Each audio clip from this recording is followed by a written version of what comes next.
इस वीडियो में सीखेंगे हम लोग पोलैरिटी इन कोवैलेंट बॉन्ड, सहसंयोजक बंध में ध्रुवणता।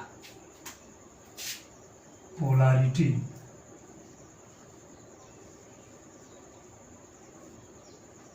इन covalent bond, covalent bond.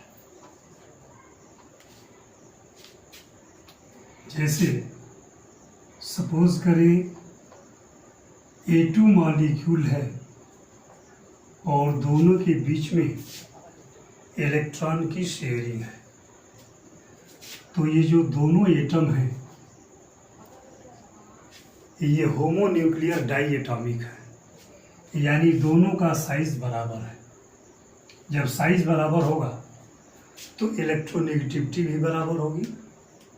Electronegativity का मतलब है tendency of an atom to attract the shared pair of electron towards itself is known as electronegativity of that atom. मतलब शेयर्ड पेयर इलेक्ट्रॉन को अपने तरफ अट्रैक्ट करने की कैपेसिटी का जो माप है वही कहलाता है इलेक्ट्रोनेगेटिविटी। अब चूंकि दोनों एटम्स की इलेक्ट्रोनेगेटिविटी सेम है तो सेम होगी, और सेम होगी तो इलेक्ट्रॉनिक डिस्ट्रीब्यूशन ऐसे होगा, इलेक्ट्रॉनिक डिस्ट्रीब्यूशन हो गया। और जब ये बॉन्ड फॉर्म किए रहेंगे तो ए से ए के अराउंड जो इलेक्ट्रॉन डिस्ट्रीब्यूशन होगा उसकी डेंसिटी बराबर होगी, यानी जितना electron density first A atom के अराउंड होगी वही इलेक्ट्रॉन डेंसिटी दूसरे वाले ए एटम के चारों तरफ होगी। यानी जब बॉन्ड प्योर कोवैलेंट होगा तो जो इलेक्ट्रॉन डेंसिटी होगा वो दोनों पार्टिसिपेंट्स के चारों तरफ इक्वली डिस्ट्रीब्यूटेड होगा। लेकिन परिस्थिति अगर ऐसा हो कि ए और बी के बीच में कोवैलेंट बॉन्ड बना है तो तब जो शेयर्ड पेयर इलेक्ट्रॉन है वो बीच में नहीं होगा, इक्वली डिस्ट्रीब्यूटेड नहीं होगा। क्या होगा तब? उस एटम के तरफ शिफ्ट कर जाएगा जिसकी इलेक्ट्रोनेगेटिविटी ज़्यादा होगी। यानी इसमें अगर बी की इलेक्ट्रोनेगेटिविटी ज़्यादा हो तो शेयर्ड पेयर इलेक्ट्रॉन पूर्णतया बी एटम लेके चला जाएगा, यानी इलेक्ट्रॉन डेंसिटी बी के पास ज़्यादा होगी। अब जैसे ए यहाँ है और बी यहाँ है और इसमें इलेक्ट्रॉन डेंसिटी देखना है तो ए के अराउंड इलेक्ट्रॉन डेंसिटी कम होगी और बी के अराउंड इलेक्ट्रॉन डेंसिटी जो है ज़्यादा होगी, जो सिंपल एक डायग्राम के माध्यम से दिखाया जा रहा है। बी के अराउंड भी इलेक्ट्रॉन होंगे लेकिन यहाँ की डेंसिटी कम होगी, यानी शेयर्ड पेयर इलेक्ट्रॉन का ज़्यादा इलेक्ट्रोनेगेटिव एटम की तरफ शिफ्ट कर जाना। इसको डिमॉन्स्ट्रेशन में हम लोग ऐसे भी दिखाते हैं, A single bond B.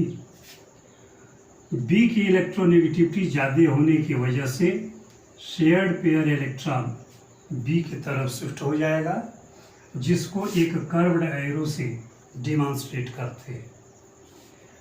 Curved arrow का पॉइंट जिस एटम की तरफ इंडिकेट करता है इसका मतलब कि उस एटम के तरफ इलेक्ट्रॉन शिफ्ट हुआ है, और जिसके तरफ से होता है इसका मतलब इलेक्ट्रॉन उससे दूर हुआ है। जिससे इलेक्ट्रॉन क्लोजर होगा, करीब होगा, उस पर पार्शियल नेगेटिव चार्ज, और जिससे इलेक्ट्रॉन डिस्टेंट होगा, दूर होगा, उस पर पार्शियल पॉजिटिव चार्ज हो जाएगा। इस तरीके से जब दो चार्ज यानी अपोजिट चार्ज फॉर्म हो जाएंगे तो ऐसे मॉलिक्यूल को कहते हैं आयनिक या पोलर, यानी जो यह बॉन्ड है यह पोलर बॉन्ड कहलाएगा। यहाँ जो बॉन्ड था यह नॉन पोलर था। इसका मतलब हुआ कि जब कोवैलेंट बॉन्ड ऐसे दो एटम के बीच बना हो जिनके बीच इलेक्ट्रोनेगेटिविटी का डिफरेंस हो, तो जो शेयर्ड पेयर इलेक्ट्रॉन होगा वो उस एटम की तरफ शिफ्ट कर जाएगा जिसकी इलेक्ट्रोनेगेटिविटी ज़्यादा होगी। इलेक्ट्रॉनिक माइग्रेशन की वजह से जिसके क्लोज इलेक्ट्रॉन होगा उस पर पार्शियल नेगेटिव, और जिससे डिस्टेंट इलेक्ट्रॉन होगा उस पर पार्शियल पॉजिटिव चार्ज आएगा। ऐसे ही मॉलिक्यूल कहलाते हैं आयनिक मॉलिक्यूल, यानी यह जो कोवैलेंट बॉन्ड है यह पोलर कोवैलेंट बॉन्ड है। अब इसमें दो ये टर्मिनल बन गए, एक नेगेटिव एंड और एक पॉजिटिव एंड, तो दो पोल क्रिएट हुए। इस वजह से इसको डाईपोल अथवा द्विध्रुव भी कहते हैं। जब इन पार्टिसिपेंट्स के बीच इलेक्ट्रोनेगेटिविटी का डिफरेंस 1.7 या इससे भी ज़्यादा हो, फिर से जब पार्टिसिपेंट्स के इलेक्ट्रोनेगेटिविटी के बीच 1.7 अथवा इससे ज़्यादा हो, तो ये जो बॉन्ड होगा वह 50% आयनिक या पोलर होगा। इससे अगर डिफरेंस और ज़्यादा आ रहा है तो आयनिक परसेंटेज और बढ़ जाएगा। और जब दोनों पार्टिसिपेंट्स के इलेक्ट्रोनेगेटिविटी का डिफरेंस 1.7 से कम आ रहा है तो इसका मतलब कि उसके अंतर्गत आयनिक बिहेवियर 50% से कम होगा। यानी इसमें जो दो पोल बने किसके अंतर्गत, इलेक्ट्रॉनिक माइग्रेशन के अंतर्गत, इस दो पोल की वजह से इसको डाईपोल भी कहते हैं। और यह घटना क्रिएट होती है सिर्फ उस कोवैलेंट बॉन्ड के अंतर्गत जो पोलर होता है, यानी पार्टिसिपेंट्स के बीच इलेक्ट्रोनेगेटिविटी का डिफरेंस होता है। डाईपोल